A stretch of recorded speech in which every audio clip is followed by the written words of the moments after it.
Bueno, es bastante lo que has puesto en el plato. Arranco con lo del Universal, si te parece. Mira, el Universal se queja hoy de que la Fiscalía de Estados Unidos lo está injuriando y que al mismo tiempo le está haciendo el caldo gordo al presidente Andrés Manuel López Obrador. Dice que la Fiscalía de Estados Unidos está dañando la credibilidad y reputación de El Universal y el periodismo en México. Bueno, habría que decirle a David Aponte que los problemas de credibilidad ya los tenía El Universal desde hace mucho tiempo, ¿no? Así es que no le eche la culpa a los fiscales que están detrás del proceso contra Genaro García Luna. Un segundo punto, habría que señalar que desde siempre El Universal ha sido un medio de comunicación especializado en destruir reputaciones. Destruye y construye reputaciones. Hunde a quienes considera sus adversarios y elogia a quienes así ha sido siempre. Siempre yo trabajé para el Universal cerca de casi 15, 16 años y doy fe porque a mí muchas veces me llamaron, me mandaron mensajes para tratar de destruir reputaciones, por ejemplo, basándome en documentos que nunca existieron en el Departamento de Justicia de Estados Unidos. De esos doy fe y constancia, así que sé muy bien cómo trabaja el Universal. El Universal miente. Dicen ellos, no, no, nosotros no mentimos, no mentimos. Como decía el hoy finado Jesús Silva Herzog, decía, yo nunca miento. Dice, bueno, solo cuando me conviene. Y es así, así es el Universal, solo miente, nunca miente, bueno, solo miente un poquito y cuando le conviene. Así es que yo, esta defensa realmente se me ha hecho patética y qué penoso el papel de David Aponte, que tiene que sacar la cara por su patrón, ¿no? Pero esa ha sido la labor de todos los directores que han pasado por Universal, defender lo indefendible. Es penosa esta situación. Yo creo que ellos saben muy bien que los problemas de credibilidad los vienen arrastrando desde hace, pero mucho, mucho, mucho. Hacías mención de la columna de Antonio Navalón, en la que desde aquel entonces Navalón apuntalaba la candidatura presidencial de la posible candidatura presidencial de Genaro García Luna. Pero, ¿quién es Antonio Navalón? Esto es fascinante. Antonio Navalón es quizá uno de los cabilderos más ricos. Se ha hecho millonario haciendo de cabildero, de maneja intereses creados a favor de un grupo muy, muy, muy identificado. Me refiero al expresidente de gobierno español Felipe González, al Partido Socialista. Navalón estuvo detrás de todos los intereses de Prisa en México. Navalón tenía el pasaporte mexicano y el español. Incluso tenía un despacho en la Universidad Nacional Autónoma de México. Navalón fue un hombre que siempre presumió en España de ser uno de los mejores conocedores de la realidad.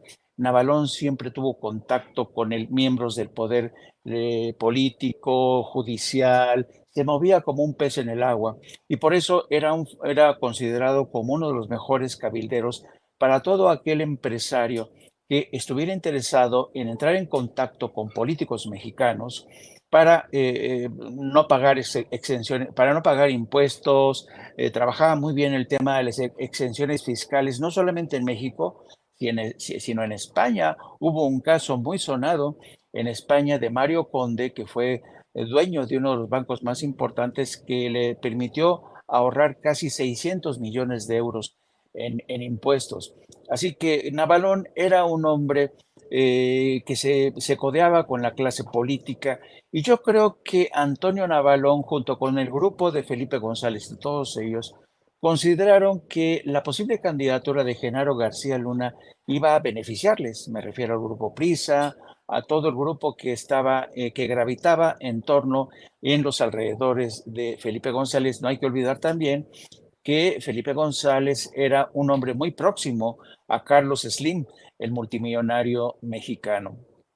Así es que estamos entrando ya en la crema innata, no solamente nos estamos asomando al tema de cómo se manejaban los carteles, quiénes estaban maniobrando Calderón y García Luna, sino también cómo desde fuera de México los cabilderos veían al propio García Luna como un gran conseguidor, que veían en Genaro García Luna material presidenciable. Fíjate tú, Antonio Navalón, que presumía de ser un hombre intelectual, te digo, él se daba esta relumbre de ser académico en la UNAM.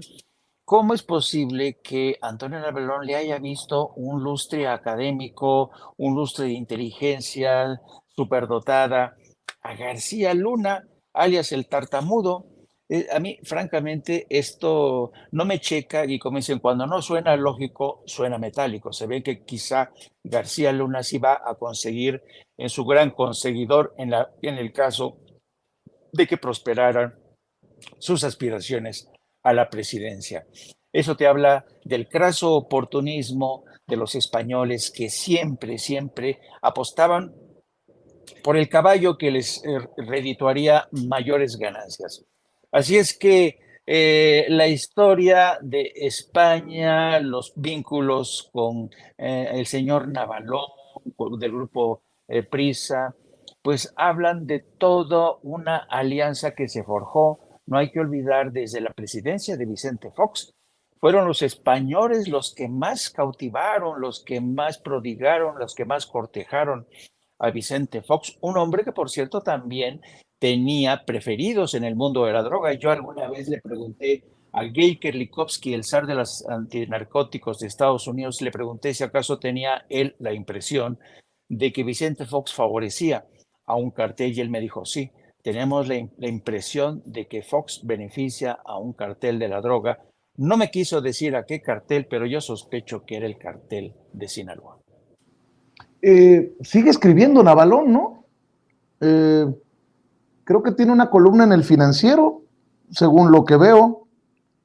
6 de febrero. Ayer, en su columna del periódico El Financiero, Año Cero, se publica en el periódico, insisto, El Financiero, El Juicio Universal. Y lo leo. En la historia de la humanidad han sido muchas las veces en las que el buscar hacer justicia, celebrar un juicio buscando esclarecer la verdad ha sido insuficiente, improbable o simplemente se han perdido los elementos para justificar los mecanismos que garantizan su obtención. El juicio que actualmente se está celebrando en Nueva York, en la misma sala que condenaron a cadena perpetua al nacido en Badiraguato, Sinaloa, y que fue quien dio continuidad a las técnicas implementadas por Pablo Escobar para satisfacer, nunca hay que olvidarlo, las necesidades del mercado inacabable de las drogas de Estados Unidos, es un juicio especialmente particular. Lo es, aunque nominalmente esté dirigido contra el antiguo secretario de Seguridad Pública del gobierno de Felipe Calderón, Genaro García Luna. Es inevitable darse cuenta de que para hacer justicia es necesario volver a llamar las cosas por su nombre, dice. Al final de la Primera Guerra Mundial, el Tratado de Versalles de 1919 incluyó una cláusula en la que se instruía a juzgar al Kaiser Guillermo II como culpable de ofensa suprema a la moral internacional y a la autoridad sagrada de los tratados, siendo esta la primera vez que buscaba juzgar a alguien por crímenes de guerra, Inglaterra se opuso al juicio y el Kaiser pudo morir en el exilio. Sin embargo, este hecho fue fundamental para lo que vendría después y que terminó siendo el antecedente del surgimiento del concepto de crímenes de lesa humanidad o contra la humanidad, introducido al final de la Segunda Guerra Mundial y como reacción a la indignación provocada por el Holocausto. Finalizada la guerra vinieron los juicios de Nuremberg, que fueron muy importantes para crear la jurisprudencia y las características exactas jurídicas para juzgar a alguien por haber cometido crímenes contra la humanidad. Hoy, viendo el número de víctimas que día con día tiene el narcotráfico y el consumo de drogas alrededor del mundo, no veo por qué no se debería de catalogar dichos crímenes como perpetrados contra la humanidad. Según el Estatuto de Roma de 1998, hay 11 tipos de crímenes contra la humanidad: homicidio intencional, exterminio, esclavitud, traslado forzoso de una población, encarcelamiento, violación de las normas establecidas, tortura, violación o crímenes sexuales, persecución política, racial, religiosa o por motivos inaceptables para el derecho internacional, desaparición forzada de personas, crímenes de apartheid u otros actos inhumanos que atenten contra la integridad mental o física de las personas. Muchos de ellos, sin duda, son cometidos en la práctica ilegal del consumo y tráfico de drogas. Tuvieron que pasar muchos años, millones de muertos y un holocausto para poder sentar las bases, los conceptos y los mecanismos para hacer valer la justicia y condenar a quienes atentan contra la humanidad. García Luna, escuchen bien lo que escribe Antonio Navalón en El Financiero. García Luna, con diferencia del nacido en Badiraguato, no es el malo entre los malos. Él es solamente uno más que tiene los socios y que hace y lleva todas las preguntas. El juicio de Nueva York es un juicio universal porque al mismo tiempo que se nos juzga a todos nosotros, también se pone en juicio nuestra capacidad de deducción, de investigación y de seriedad.